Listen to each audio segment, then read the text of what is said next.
Robert, this is a live video made uh, as a response to you, but I feel like what I'm going to say in it is great for an audience anyway. We're having this public debate between us.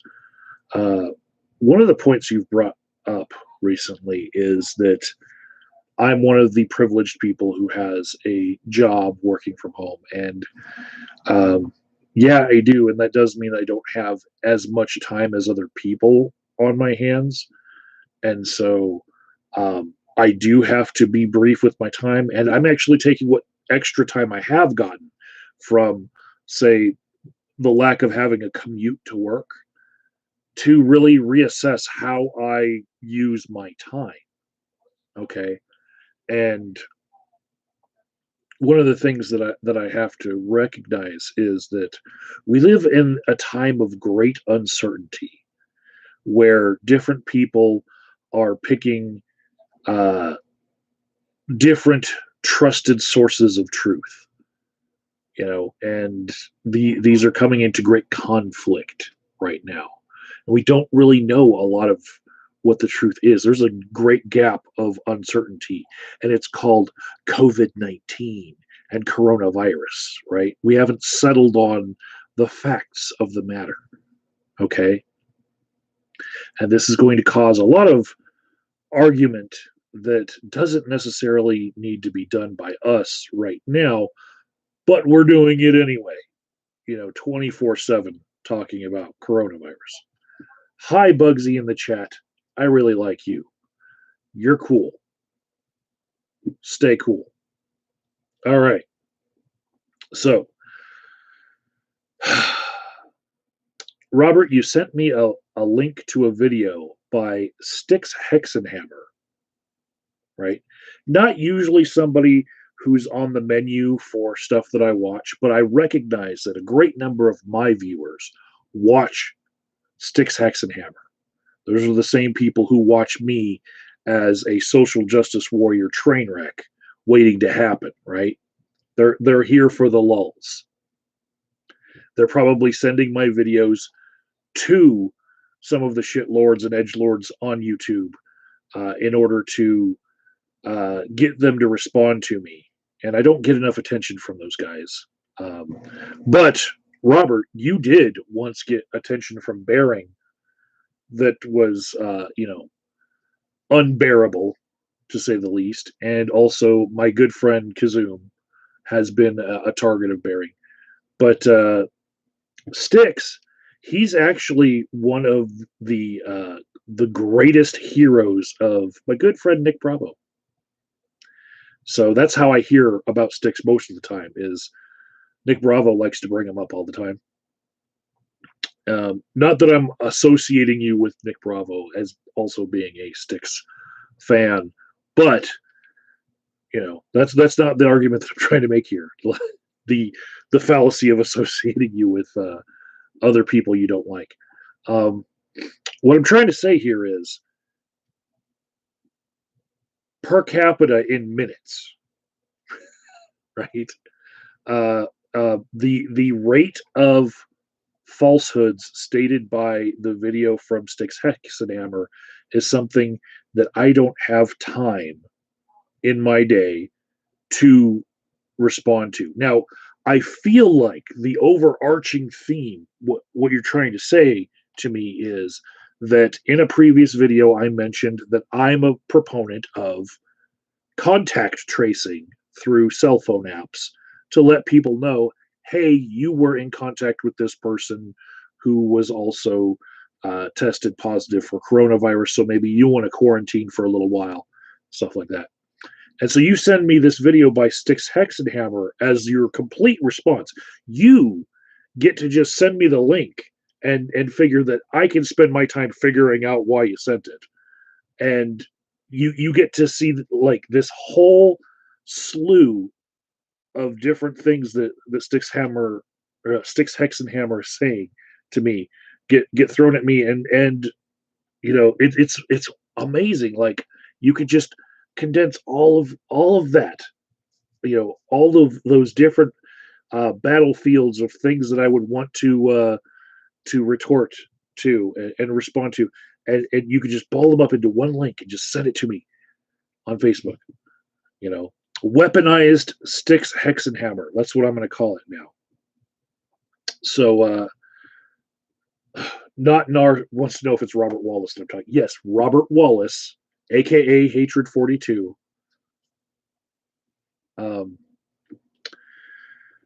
So, I'm going to respond to the first 30 seconds of the Styx Hex and Hammer video.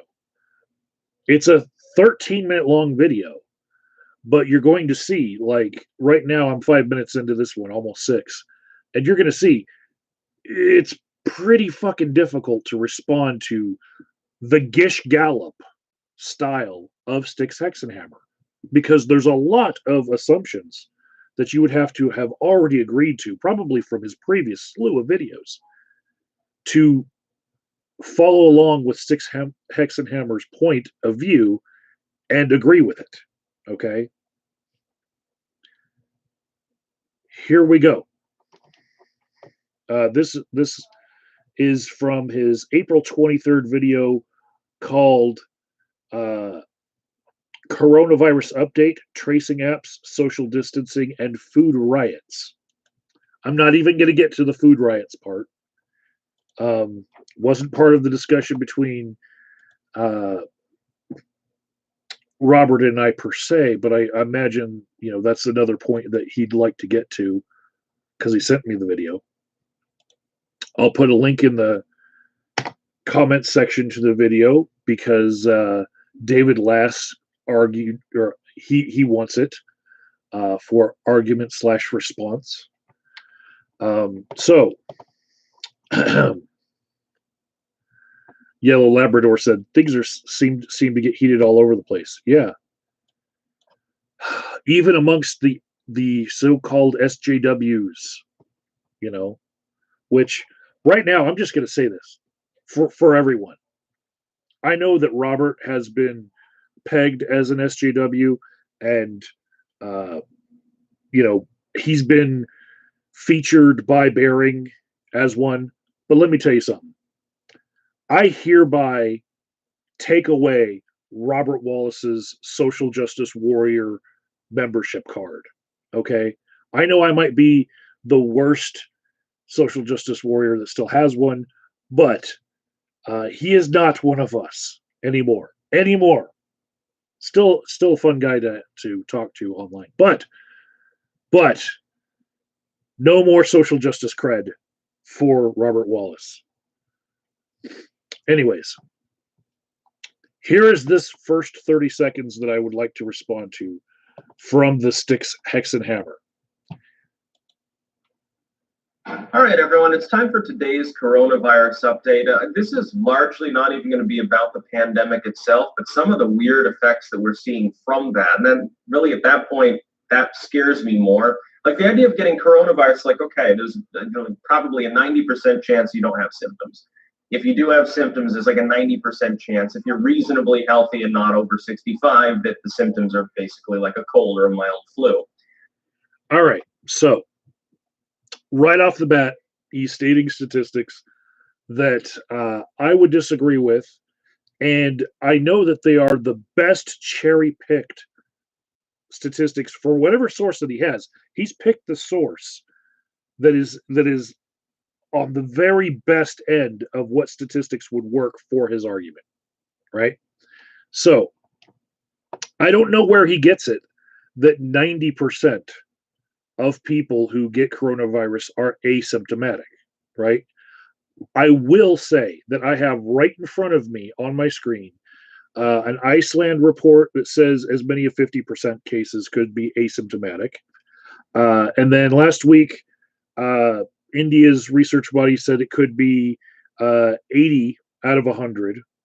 And then there was a Boston homeless shelter that said like 146 people tested positive, but none of them reported any symptoms. And then there was Dr.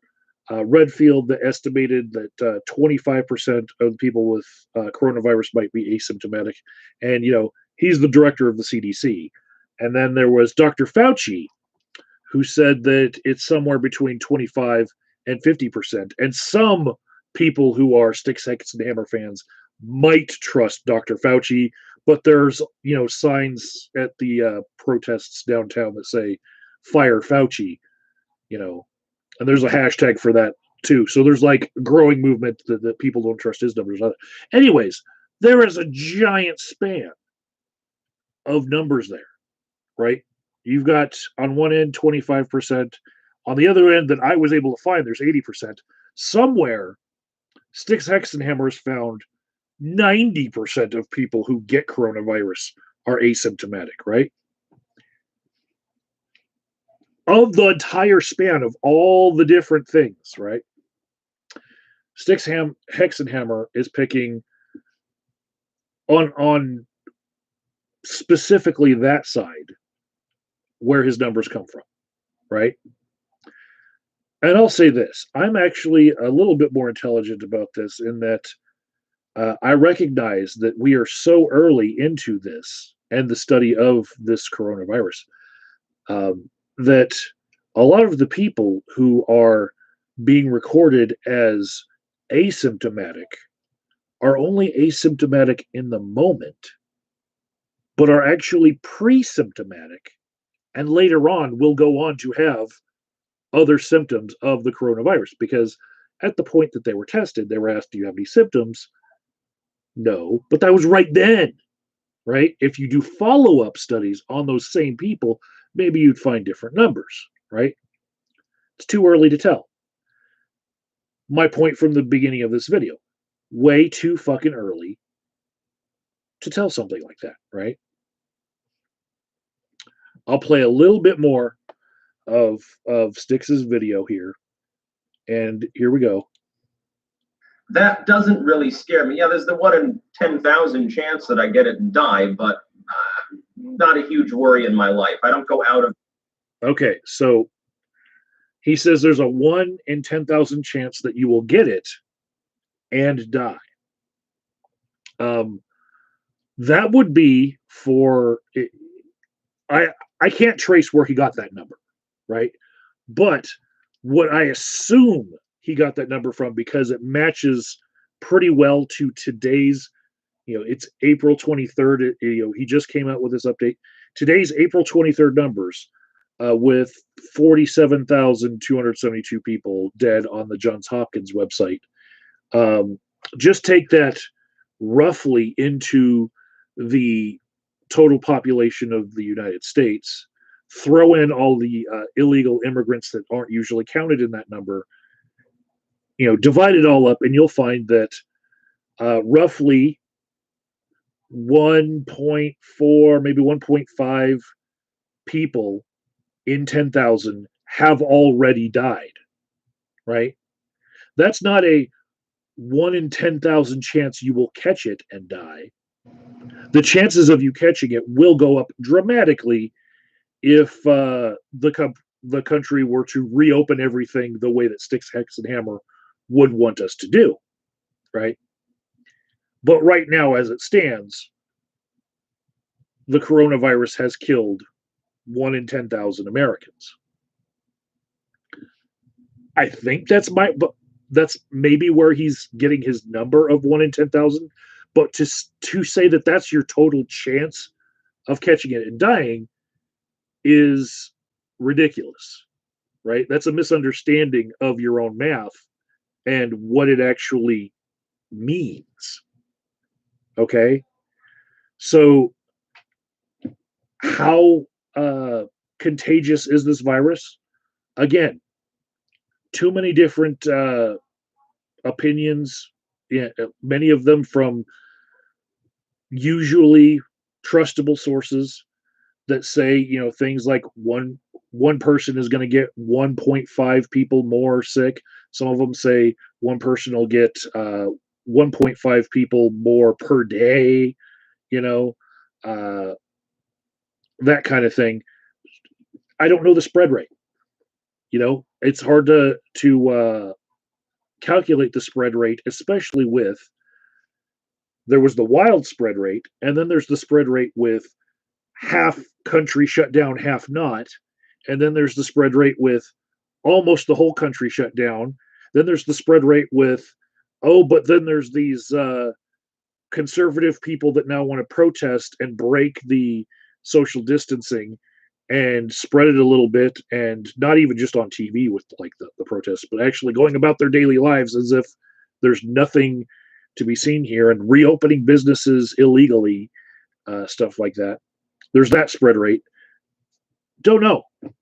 But if we're going to go back to the wild spread rate, your chances of catching it and then your chances of dying from it, both being different, are way bigger than 1 in 10,000. The reason why California shut down, in their own reasoning stated by their best sources, they said, there's a chance by the end of the year 50% of the state is going to catch this if we don't do something. That's a much higher chance of catching this that they're predicting. Why are your numbers so different than theirs?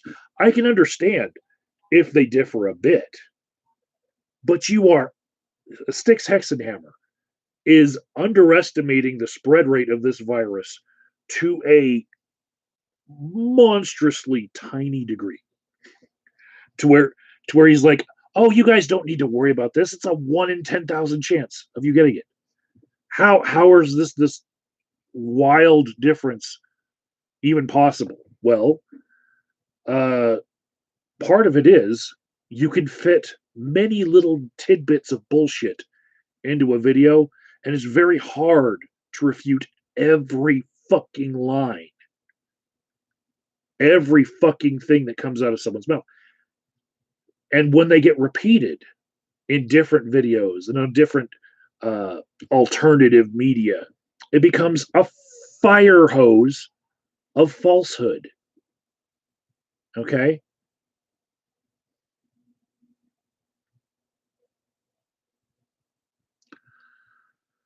I see Robert's in the chat actually. He says he's doing other things and can't watch. Okay, that's fine. It's recorded.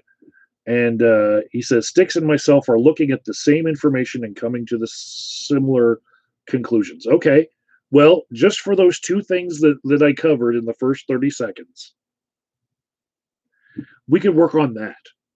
Let's take one bit of falsehood at a time, because I just cannot handle an entire Styx Hexenhammer video worth of Gish Gallop. I don't have the time in my day.